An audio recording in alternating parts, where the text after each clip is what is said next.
Salut tout le monde, aujourd'hui on se retrouve pour le MLA Show numéro 4 et je suis toujours accompagné de Thomas. Comment ça va Thomas? Salut Romain, salut à tous. Plaisir d'être avec vous aujourd'hui pour ce joli épisode du MLA Show. Exactement, et aujourd'hui on est dans des locaux un peu spéciaux et en tout cas on a essayé de faire une belle émission à vos côtés. On commence tout de suite donc par le sommaire de cet épisode avec El Trafico entre le LA Galaxy et le LAFC. Ensuite on se dirigera du côté de Saint-Louis face à Cincinnati. Et enfin, on ira dans le derby de Cascadia, c'est ça, C'est ça, entre cascade. Portland et Seattle. Et il y a eu une belle surprise. Ouais, un énorme upset. Pour prendre des Oh, termes NBA. exactement, exactement. C'est parti, on commence tout de suite. Donc d'abord par le El Trafico, le fameux El Trafico entre le Los Angeles Galaxy. Donc c'était bien à Los Angeles face au Los Angeles Football Club. Et le Los Angeles Football Club, champion en titre, a réussi enfin à remporter la victoire et un premier match face à son adversaire de toujours, son ennemi de toujours, même si ça fait que 8 ans qu'ils s'affrontent. C'était une grosse victoire, en tout cas, c'était la première fois qu'il gagnait là-bas au Galaxy.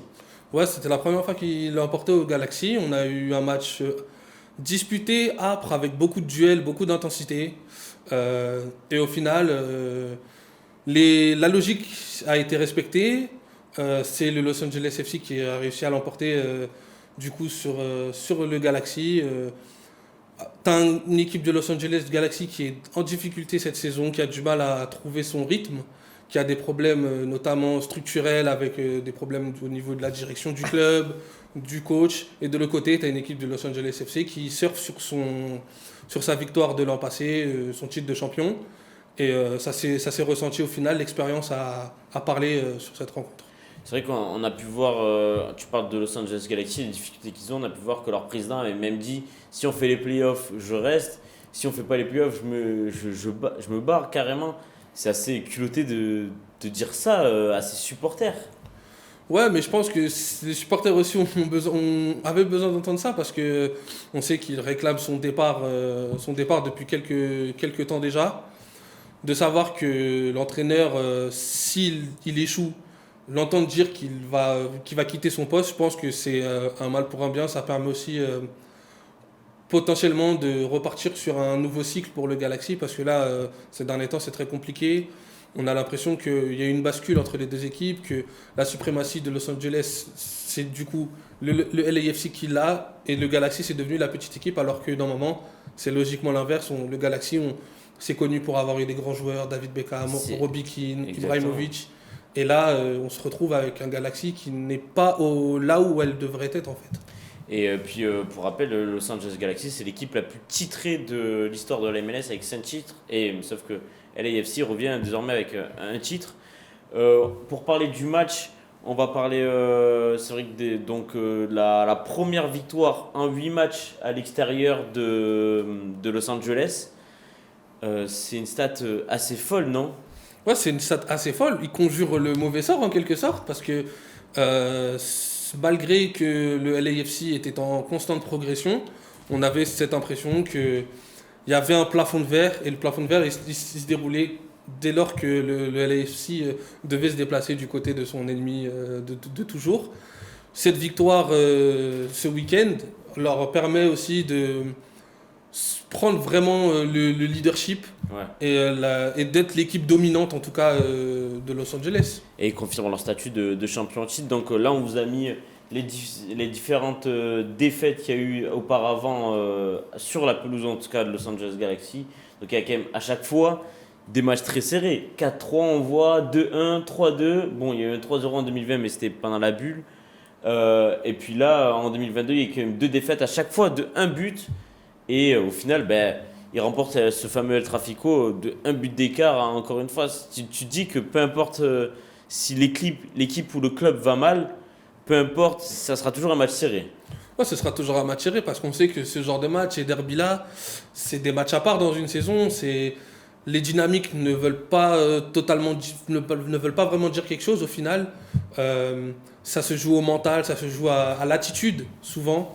Et force de constater que cette saison, le Los Angeles FC a réussi à passer ce cap, ce cap, et la confiance est totale. La confiance est totale dans cette équipe, à l'image d'un Denis Bouanga, qui est niveau MVP cette saison. Ouais. T'as On aussi, en avait déjà parlé sur le précédent MLS Show. Tu as aussi des recrues comme Biouk, etc., qui arrivent à s'imbriquer dans le collectif. Même si elles ne démarrent pas titulaires, les joueurs qui rentrent sont performants, les cadres se répondent présents. Et ce n'est pas le cas, malheureusement, du Los Angeles Galaxy, qui est en plein reconstruction et en plein renouveau. Je pense qu'on peut même mettre des highlights en fond du match. Comme ça, on va pouvoir continuer à discuter là-dessus. Concernant le match en soi, qui t'a le plus impressionné? C'est vrai qu'on avait mis en avant Carlos Vela qui revient un peu parce qu'on peut clairement dire que la star de cette équipe cette saison, c'est Denis Bouanga. Il est bien accompagné de beaucoup. Donc là, on peut voir le résumé en fond avec les formations. C'est vrai qu'on a notre Français, Chris Mavinga aussi, qui est, Qui est sorti malheureusement blessé en cours de match. Et même d'ailleurs, son remplacement a fait beaucoup de mal au Galaxy, parce que le Galaxy réussissait on voit là, au marquage sur Carlos Vela. Et là, on voit le pur génie de Carlos Vela qui est totalement tout seul. Il ne faut pas lui laisser d'espace. C'est clinique, c'est clinique. Un joueur de cette qualité-là, il ne faut pas le laisser tout seul parce que tu sais que tu peux être sanctionné à tout moment. Donc, c'est ce qui s'est passé pour le Galaxy qui dominait pourtant ce début de rencontre. Mais ils se sont fait cueillir sur quasiment la première réelle occasion du Los Angeles FC. Il y avait un beau travail de Denis Bouanga qui fixe. Il attire 4 joueurs à lui tout seul. C'est assez fou. Et après, ils essaient de s'aligner. Là, ils défendent bien. Mais sauf que je crois que si je dis pas de bêtises, c'est Mavinga qui malheureusement qui quitte son poste et qui délaisse son marquage. Ouais. Et puis Vela, le pied magnifique, la frappe petit filet comme ça, c'est dosé, c'est précis, le gardien ne peut absolument rien faire. Et c'est les grands matchs dans les grands rendez-vous. Les grands joueurs, pardon, dans les grands rendez-vous. Exactement. On va continuer de laisser ça. Nous, on va parler un peu de Carlos Vela. Tu as ses stats de la rencontre sous les yeux. Est-ce que tu peux me les donner ou pas? Attends, moi, je les ai pas. Ouais, attends, je te les donne. Parce que moi, c'est juste le temps de bien chercher. Ah, voilà, ok, on les a. Tu vois, plus rapide que mon. C'est ça, la prod est plus rapide. Donc, Carlos Vela, qui rentre un peu plus dans l'histoire du LAFC, il a inscrit 12 buts en 13 matchs contre le Los Angeles Galaxy. Donc, je suppose que c'est le meilleur buteur de ce derby. Oui, c'est le meilleur buteur du derby. 71 minutes, donc il ne joue même pas le match en entier. 2 buts, une passe décisive, 41 ballons touchés, 57% de passes réussies, 19 pertes de balles, et 3 passes clés. Il a quel âge? 34, 35? Ouais, il est sur la fin de sa carrière. Je crois qu'il a 35. Mais il est en mode, ça fait depuis qu'il est en MLS, il rayonne. Et il avait commencé plus doucement la saison. Et au final, là, il a enfin repris son rythme de croisière et c'est assez exceptionnel. Bah ouais, ce qui est bien avec le Los Angeles FC, c'est que pour Carlos Vela, tu as des joueurs sur lesquels il peut s'appuyer pour être un peu moins visible. On le voit un peu moins, peut-être un peu moins décisif. Tu as des Denis Bouanga, Opoku, ce genre de joueurs qui arrivent à prendre le relais. Mais sur les grands matchs, Carlos Vela répond présent tout simplement. Il n'a pas beaucoup de minutes. Le coach arrive bien à gérer son temps de jeu parce qu'on sait qu'il commence à quand même se faire vieux, donc il ne faut pas non plus le tuer physiquement trop rapidement. Surtout Stipe Biouk à côté. Exactement, la saison est encore longue, donc c'est de bonne augure pour le Los Angeles FC s'ils arrivent à conserver un Carlos Vela affûté encore et super précis dans les moments où ça compte. Ok, on va passer du côté de Los Angeles Galaxy avec Riqui Puig qui a fait, malgré la défaite de son équipe, qui a fait un match assez monstrueux. C'est clairement on peut le dire, son meilleur match cette saison. Dans les grands rendez-vous, il a été là. Même si on avait vu, il me semble que c'était le deuxième ou le troisième match de la saison contre Seattle ou Portland, je crois. Portland où il y a eu un 0-0, un match très serré et où Riqui Puig avait été plutôt bon. Là, il a vraiment rayonné. Ses stats, 117 ballons touchés, 90% de passes réussies, 4 passes clés. Il réussit les 3/4 de ses dribbles tentés et il a remporté la moitié de ses duels pour un joueur qu'on connaît avec un physique aussi petit, atypique et jeune. C'est assez intéressant. Il montre pourquoi le Los Angeles Galaxy l'a recruté en fait. Ouais, et je me dis même que ça va être difficile pour le Galaxy de le conserver, je pense. Ouais. Je pense que l'Europe va très rapidement se remettre sur son cas parce que on voit que en fait il est différent des autres et que techniquement il est au-dessus de la moyenne, il est largement Ouais, au-dessus du forcément. championnat, largement au-dessus du championnat. Il est omniprésent, c'est lui la plaque tournante de l'équipe, tous les ballons passent par lui, que ce soit offensivement, avec regarde 117 ballons touchés dans la rencontre. C'est énorme. Euh, C'est les stats de Marco Verratti en Ligue 1 Voilà, en fait. bah, tu vois, le parallèle, il est bon parce que Verratti au PSG, on sait que c'est vraiment lui le joueur clé au milieu de terrain, que sans lui, c'est très difficile pour le PSG de pouvoir avoir une maîtrise dans le jeu. En plus, Riqui Puig, il a un profil, malgré sa petite taille, il arrive à récupérer des ballons, il arrive à être dans les duels, à être au combat. Attends, je te coupe tout de suite quand tu me parlais. Ce qui serait bien, c'est qu'on puisse voir en fond la fin du match et donc le deuxième but de Los Angeles Galaxy où c'est lui qui part dessus, il me semble, dans la highlight, c'est ça? C'est lui Ouais, qui part, c'est lui il est à la qui- création du deuxième but donc dans la highlight du match entre Los Angeles Galaxy et Los Angeles FC. C'est pas le bon match. Ouais, C'est retour le sur le match. c'est le juste premier avant, match, ouais, le premier exactement. match. Et vers la fin du match, on voit bien exactement le but de Los Angeles Ouais, FC. ça, c'est le but de Linkshi sur Ouais, corner. encore, faut avancer. C'était juste avant, au début de l'action, là. Voilà. Ici, on a vu Riqui Puig qui est ressorti. Et puis même, il se projette. Et même, regarde, il se projette comme il se projette. Il est là. Et celui qui part au début, et puis après, c'est Chicharito. Et derrière, c'est qui marque Delgado. Exactement. Mais tu vois, il est là pour célébrer. Non, non, vraiment, il a vraiment pris un rôle de leader dans cette équipe, aux côtés de Chicharito. Il est bon dans tous les aspects du jeu. Malheureusement, cette les saison. résultats et son équipe ne suivent pas.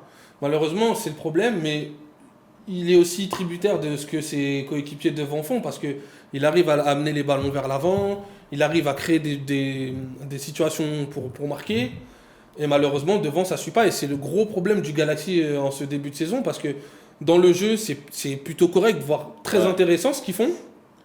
Cette action à la 82e, là, elle est sympa. Et malheureusement, ça ne suit pas en fait. Malheureusement, ça ne suit pas devant. Ils ont besoin tu- d'énormément d'occasions pour pouvoir Donc, faire je mouche. pense qu'il leur manque un tueur devant. Bah, là, Chicharito est revenu sur ce match-là. Ouais.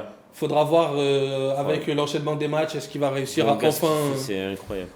se mettre au diapason et pouvoir sortir le Galaxy de ce mauvais pas, parce que là, il s'enfonce au fur et à mesure, malgré des performances encourageantes. Au final, les résultats ne suivent pas derrière. Et tu prends du retard sur tes objectifs de début de saison. Tu te retrouves dans des positions assez surprenantes pour une équipe comme le Galaxy. Et on attend forcément mieux d'une équipe comme le Los Angeles Galaxy. C'est clair. Je pense qu'on a tout dit sur Los Angeles. On va peut-être passer à Saint-Louis, au match de Saint-Louis contre Cincinnati. Donc on rappelle Saint-Louis qui était invaincu en début de saison sur les 6 premiers matchs. Ils font 6 victoires. Non, 5 premiers matchs, 5 victoires. Ensuite, ils ont enchaîné 2 défaites d'affilée. On avait dit que ça serait compliqué face à ces gros. Ils ont enchaîné 3 gros, on va dire. Ils ont pris une vraie perdu danse. deux vraies défaites. Désormais, ils sont repris ce week-end et pas de la meilleure des manières, clairement, on peut le dire, face à Cincinnati qui était absolument bien classé. Dans les 3 premiers de la Dans les 3 conférence. premiers, voilà, c'est ce que je me disais. Il me semblait que c'était le 3e. Et puis voilà, le score est sans appel. 5-1. C'est un carton. Je pense qu'on peut mettre les highlights du match en fond parce que ça a été. Ouais, ça a été spectaculaire. Il fallait Spectaculaire, arriver une vraie arriver en déroulée. avance. Ouais. Il fallait arriver en avance. Fallait arriver en avant, fallait pas arriver en retard donc le match entre Saint-Louis et Cincinnati. Donc c'est pas ce match-là, ça c'est le dernier. Donc voilà, le match entre Saint-Louis et Cincinnati où les cadres ont repris la main. Surtout, on va mettre en avant, là on voit Jared Stroud, Edouard Lowen, d'ailleurs Jared Stroud qui jouait à gauche et pas à droite, ils sont trompés sur la Real. On peut voir aussi Matt Miazga, Santiago Arias aussi, l'ancien latéral de Atlético Madrid. Et Matt Miazga, le joueur formé à Chelsea. Le fameux crack générationnel qui devait percé, qui n'a qui devait qui n'a- ouais. aider à faire step up la défense américaine. Donc Ouais, voilà, fallait pas arriver en retard, comme je disais. Regardez, dès la deuxième minute, ben, on a Jared Jared Stroud Stroud, avec cette superbe frappe au petit filet qui laisse le culture sur le gardien. Et quoi de mieux pour lancer Saint-Louis pour se relever après ces matchs compliqués des 2 dernières journées. c'est ça, Jared Stroud, on va en parler après, mais il a fait un vrai match et c'est une vraie bonne affaire. L'Allemand qui arrive de. Non, l'Américain, pardon, qui arrive de Austin, qui a eu même le droit à une petite passe décisive de ses anciens coéquipiers lors du premier match. Ça a été une vraie bonne pioche, clairement, Jared Stroud. Il est sur 3 buts et une passe D, ou l'inverse, si je dis pas de bêtises. Je crois Il est sur 3 buts et une passe d'essai cette saison pour l'instant. Voilà, j'ai bien retenu les stats. Et moi, je le trouve un peu partout, en tout cas. Là, on voit le. Non, ça, c'est pas le but, ça, c'est une occasion, juste, il me semble. On voit pareil, hein, c'est le Mais jeu de Saint-Louis. Stroud, ouais, voilà, ça se projette haut et c'est Stroud c'est encore ça. qui est là. Il continue de pousser et il part de loin. Il est ailier gauche à la base, il se retrouve. Là, Alm, qui est ailier droit, il se retrouve ailier gauche. Ça joue rapidement. Ouais, ils ont réussi à enflammer cette rencontre. On sait que Cincinnati, c'est plutôt une équipe Très très défensive. et C'est compliqué d'aller forte. leur inscrire des buts. Bah, au final, Saint-Louis, en marquant très rapidement dans la rencontre, bah, ça leur a donné la force parfaite en fait, pour pouvoir C'est ça. continuer et Même essayer là, on d'appuyer. voit, ils sont dangereux même sur coup de pied arrêté. Je veux dire, là, La Edouard qualité Lowen. du pied de Leven, ouais, Tu dis Leven. ouais, c'est à Ah, l'allemand. l'allemande. Ah, c'est vrai que toi, t'as fait allemand. Moi, j'ai plutôt fait espagnol, donc c'est pour ça. Mais là, on voit, ce but, il est quand même drôle parce que Nelson, il a un compte favorable. Derrière Joaquini, il se fait contrer. Mais là, Leven, parfait. J'ai l'impression qu'elle allait partir comme celle de Strauss. Ouais, C'est au il deuxième ferme son poteau. pied au Au dernier final, il moment. ferme son pied et il a mis au premier poteau. Ouais, bah, de toute façon, Elle est assez incroyable. c'est le duo fort hein, de Saint-Louis. Hein, Edouard Leven et Jared Stroud. Tu rajoutes à ça un finisseur Comme, d'une bonne qualité, Klaus. comme Joao Klaus et un Joaquini qui est capable de prendre les Ouais, espaces c'est ça. et de couvrir le front de l'attaque avec plein de courses vers l'avant. Ben, tu te retrouves avec une équipe offensive, une équipe qui met des buts, une équipe dangereuse. Et c'est pas pour rien que sur le début de saison, bah, elle a été remarquable et qu'elle avait fait la passe de 5 victoires d'affilée en 5 matchs. Ce que je trouve assez fascinant aussi, c'est que le coach a tout de suite réussi à trouver son 11 type. Tu vois, c'est les mêmes joueurs qu'on voit depuis le début de la saison et c'est assez fort. Là, c'est le 3e but qu'on va voir pour Saint-Louis. Et c'est un peu le même style. Là, incroyable, la déviation de Klaus pour Stroud. Et puis Stroud, on voit Klaus qui demande le ballon. Et puis non, finalement, Superbe il a déplacement. décalé. Superbe déplacement de Hibbert. Hein. C'est ça, exactement. Kyle Il a, Hibbert, super. il a décalé pour Kyle Hibbert, le Canadien. Et à la mi-temps, il y a 3-0. En plus, tu prends celui-là juste avant la mi-temps. Mais il faut quand même noter le boulot de Klaus sur la tête. Et Moi puis j'aime bien derrière, le déplacement Stroud. à Kyle Hibbert aussi, Ah, de Kyle pour Hibbert, se démarquer. On se en avait démarquer. parlé avant, ouais. Et après, joli coup de tête décroisé. Et bon, le gardien. Ça se voit que c'est un il peut rien défenseur. faire, quoi. Et il est bien fait de rester, en tout cas, à l'avant-poste. Et le 4e et le 5e but, donc le 4e but, c'est surtout un super travail de Alm pour Joaquini, qu'on va voir d'ailleurs là, il me semble. Si je dis pas de bêtises, regarde, encore Stroud. Et derrière, c'est Nelson On voit qui beaucoup lance de courses Alm. vers l'avant. Vous voyez, la déviation incroyable. La déviation, elle est subtile. sublime. Et Joaquini qui finit. Et ça, Joaquini, c'est là où il a développé son jeu parce qu'on ne le voyait pas auparavant, du côté de Montpellier, en tout cas où il était passé en France, même du côté d'Orlando. Joaquini, il a réussi enfin à marquer dans ce début de saison. Et depuis, alors, c'est pas un buteur qui va nous marquer 15 buts dans la saison, j'ai l'impression. Mais un but tous les 3 matchs, tu vois, ça peut être efficace. Mais Ouais, surtout- c'est un bon joueur de complément. Je trouve qu'ils sont complémentaires avec Avec Joao Klaus. Klaus. Parce que Klaus, c'est plutôt un joueur qui peut dévier. Regarde, qui peut jouer en la déviation. subtilité de la passe, elle est incroyable. T'as Joao Klaus qui peut jouer en déviation notamment. Et t'as Joaquini qui tourne en fait autour de Joao Klaus et qui profite justement des déviations de. Le pauvre, là, Des il a Joaquini. été malchanceux. Un mot pour conclure sur Cincinnati. On a vu que c'est une équipe, comme on l'a dit, défensive. Ils ont gagné de nombreuses fois, mais par un but d'écart grand max. C'était des 1-0 ou 2-1. Voilà, c'était assez serré. D'ailleurs, ils ont un très faible goal average. Si Bah, dis je pas crois de qu'ils sont à bêtises. 7 buts marqués pour 8 buts encaissés. Et ils ont un goal average de +1 en étant quand même classé deuxième. C'est assez rare. Ouais, Ça. mais c'est très rare. Et puis ça montre, comme ce qu'on disait en fait, c'est une équipe vraiment solide Ouais. avant tout. Et Et, qui est capable, sur le très peu d'occasions peut-être qu'elle va avoir, le très peu d'occasions dangereuses qu'elle va avoir, elle va réussir à piquer et à concrétiser en fait. et tu penses qu'ils vont réussir à se relever de ce choc un peu sur la tête? Bah, je pense personnellement que oui, parce que ils vont continuer de s'appuyer sur leurs vertus et ce qu'ils savent faire de mieux, c'est-à-dire défendre, pour Ouais. reprendre confiance, même si c'est pas forcément remporter des victoires, mais déjà au moins ne pas perdre les rencontres. Je pense que sur les prochains matchs, on va avoir une équipe de Cincinnati très solide, très concentrée, surtout pour éviter de reprendre ce genre de lourde défaite. On voit d'ailleurs le but de l'honneur, j'ai envie de dire un peu, De Santos, exactement. de Santos pour Cincinnati, mais bon, ça n'a pas suffi, hein. Grosse Je- défaite, on se rend compte d'ailleurs qu'au bout de la 61e minute, il y a quand même 6 buts inscrits, hein. On est qu'à la Ça, 61e c'est minute. fou. Ce qui C'est- change totalement du prochain match qu'on va parler, juste pour conclure, Cincinnati. Le prochain match, c'est Portland et New England. Donc, New England qui est classé premier à l'Est. Ça va être dur de se relever face à ça. Mais s'ils veulent garder en tout cas leur deuxième place, ça peut être intéressant.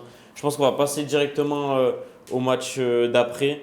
Et au slide d'après donc de Portland face la fiche tableau d'affichage même entre Portland et Seattle.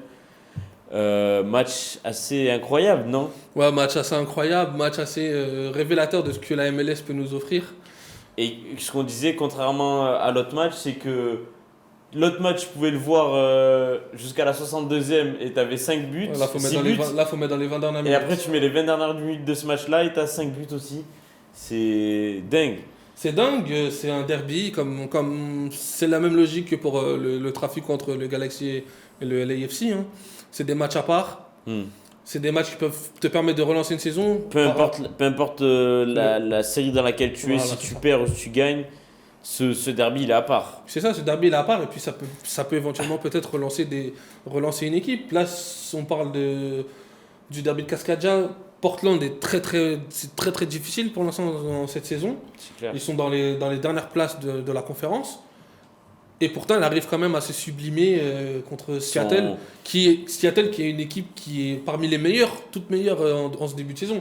C'est là où on voit la force d'un derby et la force je sais pas, du public, de l'ambiance, de l'atmosphère qui peut se dégager de ce genre de match. Portland a été 12e même avant cette rencontre, alors que tandis que Seattle était même classé premier au début de cette rencontre. C'est assez fou. On peut même partir sur les statistiques du match. Toi qui as vu le match, tu m'as dit que tu t'es un peu, on va pas se mentir, fait chier pendant les 70 premières minutes jusqu'à ce coup d'éclat de Yasprilla. Ouais, franchement, la rencontre, elle était assez particulière. C'était très fermé. On voit que Seattle domine les stats. Il y a quand même beaucoup de tirs. Mais est-ce que les tirs sont venus beaucoup à la fin, à ton ouais, avis, ou c'était en des fait, tirs. c'est des tirs un peu. Ouais, C'est parce pas que des, c'est pas des- beaucoup de cadrés. Voilà, c'est pas très dangereux. J'avais l'impression que en fait, les deux équipes se craignaient un peu. Portland a réussi à empêcher Seattle de développer son jeu en transition, notamment avec ses ailiers comme Léo Chu, Ouais, il est bon qui est, cette qui est saison, très lui. bon, qui a une connexion aussi particulière avec Maurice. Ouais. On l'a pas trop vu, en première mi-temps. Portland a bien réussi à contenir tout ça. Et en fait, il a fallu. Déjà, le premier but là, de Raúl Ruiz, qui est surprenant, qui arrive comme ça, d'ailleurs, sur un débordement et un centre en retrait, où Ruiz réussit à prendre la balle et croise et marque. Bah, en fait, le but, il tombe un peu de nulle part. Ce premier but, il tombe un peu de nulle part. Et je pensais honnêtement que Seattle avait fait le plus dur et que le match était terminé, qu'on allait rester sur un rythme assez lent où les deux équipes se neutralisent. Au final, non, il a fallu ce coup de génie d'Asprilla, le but est incroyable. Je me suis levé de mon canapé personnellement, mais Là, on peut voir les highlights, on peut voir ce but de génie, donc les highlights de Portland voilà, contre on peut aller Seattle. directement sur les 20 C'est- dernières minutes. Là. C'était ouais sur. On peut avancer, on peut aller. avancer et voir voilà. Juste avant, encore. Juste avant, encore. Encore, voilà, encore. Même juste avant, histoire de le voir en direct. Ah bah voilà, là on le voit, voilà, on va Ah, le voir. voilà. C'est à partir de là que le match il bascule en fait. C'est à partir de ce moment-là, le but il est exceptionnel. Oh là là, la façon dont il tire, Le et tu vois le gardien comment il tombe. Le ciseau il est exceptionnel. Bon, la première roue elle est un peu ratée, mais. Écoute, on peut pas être parfait. Surtout, déjà, il nous a réussi le ciseau qui est assez incroyable. Je pense que clairement, tu vois ça, tu es dans le COP et ton joueur il fait ça dans le public. Je pense que tu as envie d'aller scier du bois, tu as envie d'aller couper du bois. Forcément, on parle par rapport à la tradition de Portland que lorsque tu gagnes, tu coupes une bûche de bois, ce qui est assez fou comme tradition, mais c'est les États-Unis, quoi. C'est pour ça qu'on aime ça. Et waouh, quel but, quel volley! Le but est incroyable. Et faire ça pendant le derby, waouh! C'est encore plus de valeur, Et c'est ce genre de but, d'action qui peut te remettre totalement à l'endroit dans une saison. Et qui marque voilà, les esprits. On voit la roue un peu approximative, mais derrière le sacré était pas mal. Tu lui donnes combien note sur 10 note d'exécution 3 et note artistique 6. Et après, on voit, après ce but-là, 1 minute après, tu vois, t'as Mosquera qui te met une frappe qui est pas loin d'aller en lucarne et Portland est métamorphosé. Et là, en fait, il n'y aura qu'une équipe sur le terrain. Et là, regarde, magnifique le contrôle orienté, magnifique. Et puis là, il va finir. Et puis la finition. Bon, le gardien. Le gardien, il a du mal. Mais tu vois, tu parlais d'un but qui peut marquer et tout ça, et surtout dans les derbys, ça marque encore plus. C'est un peu à l'image de, je sais pas si tu te rappelles, du Zlatan dans le derby face à Los Angeles FC, qu'il arrive son premier match. Il met un triplé, un banger absolu, dont ça frappe de loin et tout ça. C'était fou. Et c'est des matchs qui peuvent garder dans les mémoires, en tout cas pour les supporters. Ouais, c'est des moments dont tout le monde va se rappeler. Tous les supporters de Portland vont se rappeler de ce ciseau d'Asprilla et même les suiveurs aussi de la MLS. En fait, là, c'est clairement un moment fort. On a assisté à un moment fort de la saison. Et je pense qu'on en aura d'autres, j'espère. Portland est actuellement qualifié, actuellement 9e grâce à cette victoire. Tu penses que donc ils sont ils sont en play-off en tout cas. Si quand tu es 9e, tu es en play-off désormais. Tu penses qu'ils peuvent monter et aller rattraper les San Jose Earthquakes par exemple à 6 points de eux à la 5e place, tout ça. Ça peut monter dans le top 4 ou c'est encore quand même assez faible et ça va rester dans... De ce que j'ai vu sur la rencontre, il y a quand même de la fébrilité derrière. Ouais. Mais il y a certains joueurs en fait, qui peuvent permettre à cette équipe de monter plus haut. Ils ont acheté Evander de Midtjylland, qui est un joueur qui a goûté au match européen en Ligue Europa notamment. Et c'est pas mal. C'est compliqué pour l'instant dans ce début de saison. Il a du mal là encore à vraiment prendre le jeu à son compte. D'ailleurs, il est sorti en premier. C'est le premier joueur à être sorti à Portland. Donc, c'est en tout cas une victoire qui peut être fondatrice et qui peut leur permettre de repartir de l'avant et de enclencher une nouvelle dynamique.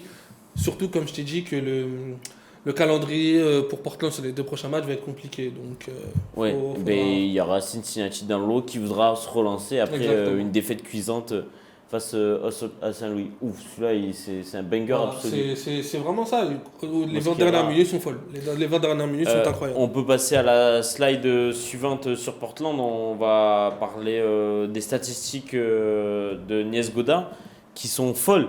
Celle que quand tu m'as dit ça, j'étais en mode... C'est quoi cette statistique? Alors là, non, c'est... celle-là, elle est intéressante aussi. Mais voilà, c'est celle-là qu'on voulait. Celle sur Niezgoda, sur les 58 derniers tirs en MLS, Niezgoda a inscrit 20 buts. Ça veut dire qu'un tir sur 3 qu'il met est au fond des filets. Et pourtant, il n'a pas des statistiques. J'ai pas le souvenir que ce soit un buteur de fou. Je vais regarder ses statistiques sur les saisons, mais c'est fou, non? Ouais, c'est totalement fou. C'est un mec, en fait, il est efficace. Il marque dans n'importe quelle position, n'importe quel style de but. Là, sur cette rencontre-là, c'est vraiment un but de renard où d'abord il y a une première frappe, le gardien repousse, puis il est là à la retombée, il est là, il suit, il sent le coup et il a juste à pousser le ballon dans les filets. Mais ça reste un joueur quand même, un atout majeur pour Portland.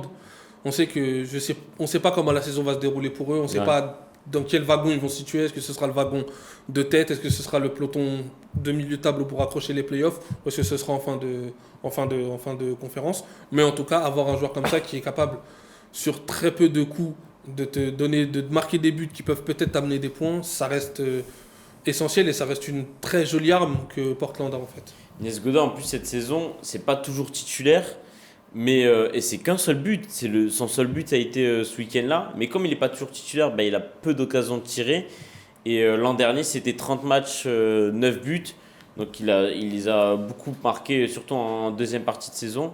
C'est pour ça que il est intéressant sur ça, mais la stat est folle. On peut passer à la prochaine slide même sur les stats entre les équipes à domicile. C'est ça, entre ce derby de Cascadia. Sur les 15 dernières rencontres entre les deux équipes, seulement 3 fois l'équipe à domicile l'a emporté.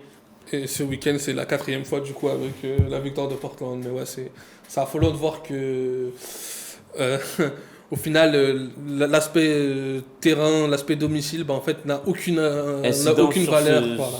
sur derby, tu as l'impression que l'équipe à l'extérieur est encore plus motivée d'aller humilier les supporters adverses chez eux que gagner. Donc t'imagines, tu gagnes que un quart de tes rencontres à domicile dans ce derby. C'est fou ça. Dernière slide pour parler d'un peu de Seattle qui s'arrête. C'est un vrai coup d'arrêt pour eux. J'ai l'impression que c'est le Seattle de la fin de saison dernière avec leurs blessés, avec une fin de saison tronquée, une non-qualification pour les playoffs pour la première fois depuis le début de la franchise, la création de la franchise, donc en 2009. Ils perdent aussi en Coupe du Monde des clubs. Oui, contre Al Hilal cette saison, en début d'année. Il y a quand même eu une éclaircie au Providence Park, c'est Raúl Ruiz qui, sur les 6 derniers matchs là-bas, a marqué à 6 reprises. Donc la stat encore plus pour accentuer le fait que les équipes aiment gagner chez eux, en tout cas à domicile, à l'extérieur je veux dire. Et lui c'est le roi de ces derbies visiblement. Ouais, c'est le roi de ces derbies. C'est un capital confiance conséquent pour Seattle notamment, si on parle de Seattle là, parce que tu sais que dans ces matchs-là, Ruiz en fait, il aime planter. Et il l'a encore fait, et il le fait encore dans cette rencontre, parce que c'est lui qui ouvre le score tout de même pour Seattle. Et on ne le voit pas énormément dans le jeu, il n'a pas beaucoup d'occasions, pas beaucoup de ballons à se mettre sur la dent. Mais au final, la seule fois où il a pu être en position de frappe, une position dangereuse, il a fait mouche directement. C'est fou. Malheureusement pour lui, il n'y a pas la victoire derrière, mais cette statistique, elle reste quand même terrible. Et en tout cas, maintenant, pour toute personne qui souhaiterait parier ou miser sur un derby de Cascadia, miser sur Ruiz buteur et l'équipe qui est à l'extérieur. Qui gagne. Voilà. Exactement. On vous a trouvé les statistiques. Si vous voulez nous sponsoriser d'ailleurs. On va finir ça avec notre MLS show avec les classements et les résultats. Donc on va afficher les tableaux en fond. D'abord, on a le classement de la conférence Est. C'est ça, exactement. Donc, on l'a dit tout à l'heure, New England Revolution est la première équipe égalité avec Cincinnati. New England, on n'en a pas encore parlé dans MLS Show. On en parlera sûrement la semaine prochaine. La semaine prochaine, on va en parler, on va analyser leur match parce qu'il y a des choses à dire quand même de cette équipe qui n'était pas, je pense, pas attendue aussi haut à ce niveau-là, ce moment de la saison. Atlanta revient bien et dans la course au top 3, ça c'est normal. Columbus continue sa course. Ensuite, New York revient bien aussi. Nashville reste là où ils étaient, comme Orlando et Chicago. Chicago qui a encore une fois perdu son avantage et s'est fait revenir au score. Ils ont encore du mal à tenir au score. Toronto, mine de rien, revient avec les blessures de Bernardeschi et Lorenzo Insigne, donc revient petit à petit. Philadelphie, la grosse déception de la saison. On en parlera aussi, je pense. On en parlera la semaine prochaine. Enfin, DC United, New York Red Bull, l'Inter Miami aussi, l'Inter Miami qui est en pleine crise totale avec Neville. Ils n'ont pas joué ce week-end. Ils sont en crise avec Neville. Il va falloir commencer à prendre des points parce que là, dans les rumeurs et ce qu'on entend, ça commence à chauffer pour lui. Hein. Ouais. Avec Joseph Martinez, la greffe Martinez qui prend pas, on en a parlé sur le précédent épisode du MLS Show. Ouais. Donc, impératif d'aller commencer à gratter des points. Ouais, et puis on finit par Montréal et Charlotte qui ont du mal. On passe à la conférence Ouest, carrément, avec Saint-Louis, premier, malgré les 2 derniers revers. Ils récupèrent leur première place qu'ils avaient laissé le temps d'une semaine à Seattle. Los Angeles toujours en vadrouille avec un match en moins, on n'oublie pas. Seattle qui redescend mais qui reste très bien classé et surtout ils ont une très bonne différence. Dallas, qu'on n'a pas encore parlé, qui mine de rien fait son petit chemin avec l'attaquant vedette des Ferreira, Jesus Ferreira. Qui a marqué notamment contre le Mexique avec les États-Unis. Exactement, qui continue de scorer avec les États-Unis et qui peut, pourquoi pas, s'en aller cet été. Je pense qu'il l'Europe les clubs européens vont un peu à la Ricardo Pepi, voilà. San Jose Earthquake, qui, mine de rien, il a très très bonne surprise cette saison et qui revient très bien et très régulier surtout. Donc avec ça, c'est Jérémy Bobissé très intéressant. Et Bobissé et bien sûr Kate Cowell, la fameuse pépite américaine sur le côté gauche. Minnesota qui fait pas de bruit mais qui est bien placé. Houston Dynamo qui avait très mal débuté et qui revient parfaitement bien. Superbe dynamique avec notamment Amin Bassi qui réalise très bon match le franco-marocain l'ancien Metz Houston en ce moment. Donc, qui est la star. On n'aurait pas pensé que ce soit la star mais finalement c'est un très bon recrutement de Houston. Il a d'ailleurs un match en moins, il ne faut pas l'oublier. Vancouver qui est bien placé. Portland qu'on a parlé qui est 9ème qui revient bien. Austin, saison décevante pour moi personnellement pour le moment. Ensuite c'est pas fini. Il y a les Rapids, Salt Lake, Los Angeles Galaxy qu'on avait dit qui n'a pas bougé et Sporting Kansas qui est la pire équipe de la saison avec Montréal malheureusement. On passe donc, on va vous faire un récap des résultats de la semaine dernière. Voilà, donc ça c'est les résultats de la semaine dernière. Donc Atlanta qui fait un mul à Toronto qui gagnait 2-0 il me semble et qui s'est fait rejoindre. Sur lui on en a parlé. Dallas qui a bien gagné face à Salt Lake. On voit que principalement, les équipes à domicile ont cartonné, mais il y a eu quelques surprises. Orlando qui n'avait pas joué la semaine dernière qui revient. San Jose qui met un carton à Sporting Kansas. Columbus Crew qui fait un match nul, mine de rien, c'était le 4ème contre le premier. Columbus Crew, c'est une superbe équipe, hyper agréable à voir jouer. Amené par un staff français, surtout un coach français. Il y a pas mal de Français autour de cette franchise, donc ça peut être intéressant à suivre. Voilà, le gros résultat aussi, c'est New York qui va taper Nashville qui est un peu dans le dur, malgré des bons matchs. Ils auront intérêt à se relever parce que là, la prochaine journée, il y a un très joli choc qui s'annonce pour Nashville. Ouais, c'est contre qui ? On va le voir justement là. Oui, justement. C'était pour la transition. Ah oui, incroyable. C'était pour la transition, Romain. Et voilà, le calendrier de la prochaine journée. Donc, on rappelle Philly face à Toronto. Donc, ça va être très dur pour Philly parce qu'il va falloir qu'il se relance. Et Toronto a l'air de bien revenir. Ensuite, Charlotte, Columbus. Bon courage pour Charlotte. Exactement. Cincinnati, pourtant, on en a parlé. New York City face à Dallas. 4ème contre le 5ème, ça va être très intéressant à voir. Ensuite, Montréal, Red Bull, ça peut essayer de relancer Montréal. D'ailleurs, parce que Red Bull n'est pas incroyable. Rapidement, juste pour parler de Red Bull, je ne sais pas si tu as vu sur le dernier match par rapport à l'affaire Dante Von Zer, les supporters ont décidé de quitter le stade pour protester contre la sanction du club envers Dante Van Zer. Exactement. Donc au début du match, ils sont décidés de tous partir, tous quitter les groupes des ultras, ouais. Exactement. On rappelle du coup sa suspension, parce qu'on avait parlé la semaine dernière, c'est 6 matchs de suspension, forcément un programme de réhabilitation anti-racisme et tout ça, et une amende qui n'a pas été communiquée. Nous on avait dit que 6 matchs ça pouvait être cohérent, apparemment pour les supporters c'est pas assez. Et on continue, New England Sporting, je pense qu'il n'y aura pas trop de suspense. Nashville, Los Angeles, attention à ce choc. Nashville peut prendre un carton, mais il peut aussi créer la surprise. Annie Mouktar, il est décisif, mais pour l'instant, ça ne permet pas à son équipe de gagner. Donc Colorado, j'ai du mal à les voir s'imposer, même à domicile face à Saint-Louis.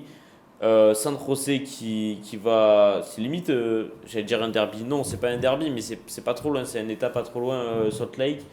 Ensuite, Seattle face à Minnesota. Attention à Seattle aussi, il va falloir qu'il se relance. Los Angeles, Austin, duel de mal classé. Et on terminera par le choc un peu de la journée. En termes de dynamique, le Chicago, c'est très intéressant, c'est pas mal. Chicago, ça perd plus trop, mais ça fait beaucoup de matchs nuls, mais ça perd plus trop. Par contre, il va falloir faire attention parce que défensivement, c'est poreux quand même. Chicago, ça encaisse des buts. Et on connaît la force de frappe d'Atlanta. Atlanta peut avoir une force de frappe très dangereuse. Donc, Atlanta, ça fait un moment, depuis le retour de Thiago Almada d'Argentine, ça fait un moment qu'on les a pas vus rayonnants et qui nous ont assez éblouis. Donc, écoute, Chicago peut prendre pourquoi pas pour faire la surprise.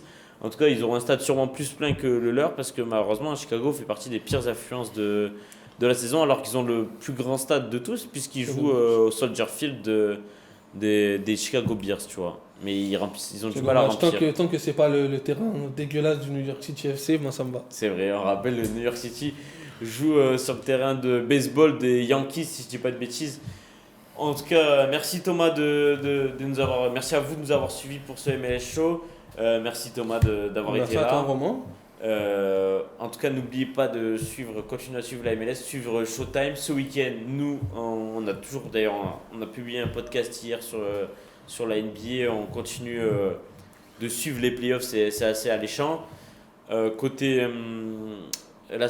week-end, on va se rendre à Bercy. Voilà, cherchez le mot. L'accord Arena. À Bercy, pourquoi? Alors, on a les finales de Coupe de France, c'est ça exactement. Ça, c'est sur 2 jours d'ailleurs, mais bon. Ça commence ce vendredi, ça finira ce samedi avec un gros choc. En apogée, les garçons entre Monaco et Lasvel chez les garçons, mais aussi Lasvel face à Bourges. Basketland chez les filles. Donc ça va être super intéressant à suivre et nous on sera présents. Merci à tous de nous avoir suivis et rendez-vous la semaine prochaine pour un nouvel épisode de MLS Show. Ciao, ciao. Ciao,